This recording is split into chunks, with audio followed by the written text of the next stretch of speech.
Today we have a Star Wars toy from the Force Awakens line. It is the remote control Millennium Falcon Battle Edition. Let's take a look at the box. We have a remote, the Millennium Falcon, and the TIE Fighter. On the bottom it says Remote Control Battle Edition, Millennium Falcon Remote Control Battle Edition. Not too sure why they say it twice. This set is different from the regular Millennium Falcon version because it comes with this interactive TIE Fighter. I couldn't find this one even on the manufacturer's website.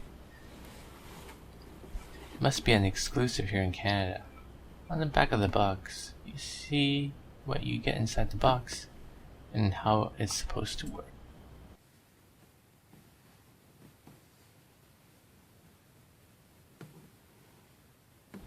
Not sure why they showed Millennium Falcon again in a separate item to collect. This version is superior to the regular version. A legendary starship despite its humble origins, the Millennium Falcon has played a role in some of the Rebels Alliance's greatest victories over the Empire.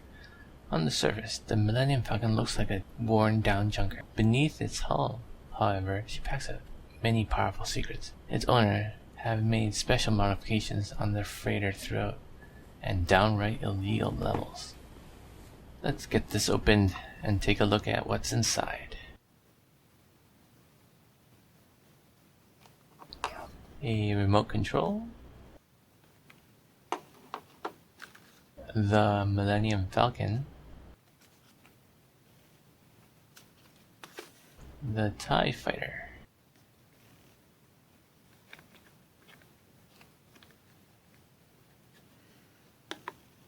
and some instructions.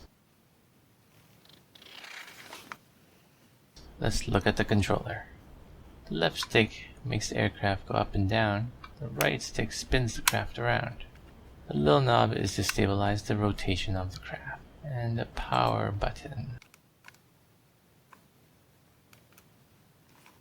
There's a USB port if you want to use USB power to charge the craft instead of draining your batteries. This little compartment stores the charging cable. It takes 4 AA batteries in the back. The Battle Edition makes use of the right trigger button. It is used to fire at the TIE Fighter. The left trigger doesn't press down at all. Here is the Millennium Falcon. It is a dual rotor helicopter with a Millennium Falcon shell.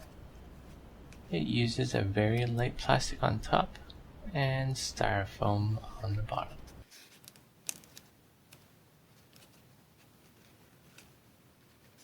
It has painted on blue engine glow as well as some battle damage and some other small details. It has a rotor on top and a rotor on the bottom, which is different from a regular dual rotor RC helicopter. There's a little IR LED on the bottom of the craft. Overall it looks okay, not the best representation of the Millennium Falcon, but it's passable. And now for the TIE Fighter. The details on this ship is amazing. It has all sorts of ship panel detail all around, and some painted details. The IR receiver is up on top.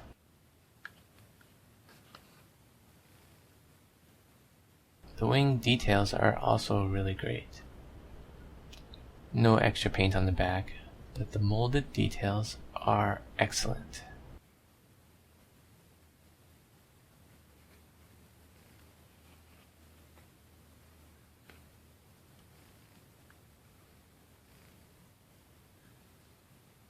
The cockpit of this craft lights up when it is active. We'll see that later. Here's the on-off switch.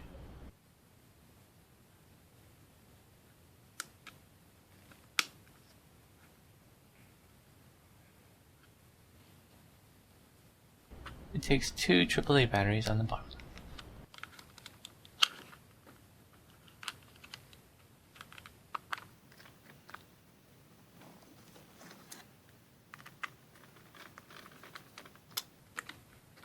The wings fall down like this after it gets destroyed by the Millennium Falcon.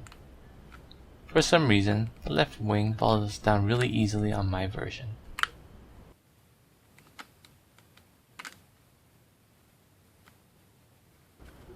TIE fighter does not come off its base. It seems to be molded together.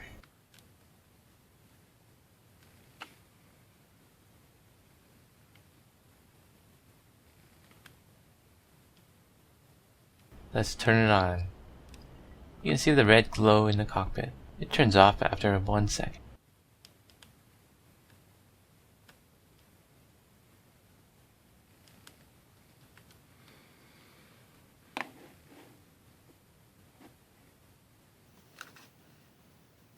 Let's charge it up.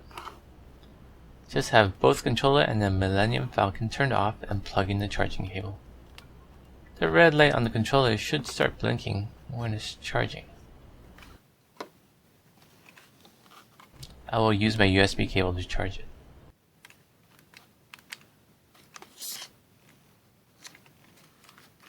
It will turn green when it's done charging. Now fully charged and ready to go. Just turn on the controller.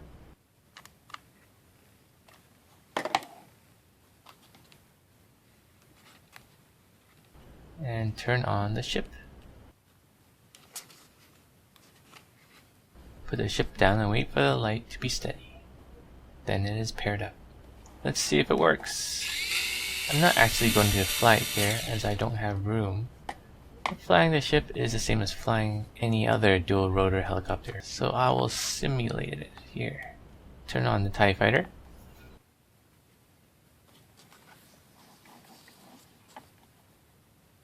Simulate flying.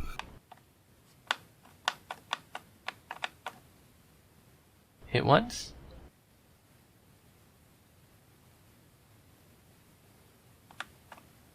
Hit twice. The TIE fighter continues to blink after the second hit.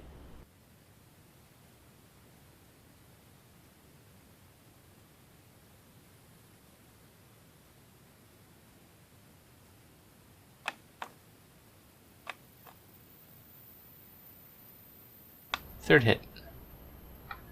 Blinks faster, and kaboom! The wings fall down. To reset, push the wings back up and toggle the on-off switch.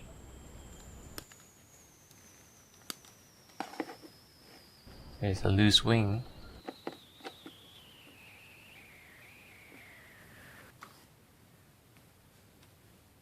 Getting the Millennium Falcon to hit the TIE fighter is really iffy.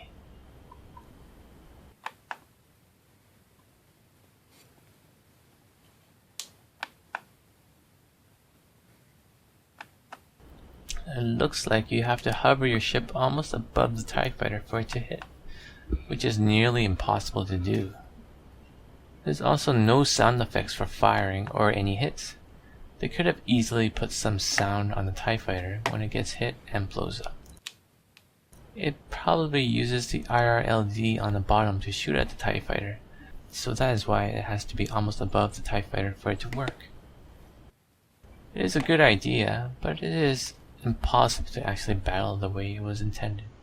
Get it if you're a collector and want the great TIE fighter model, but I would recommend the quadcopter Millennium Falcon instead, if you plan on actually flying it around.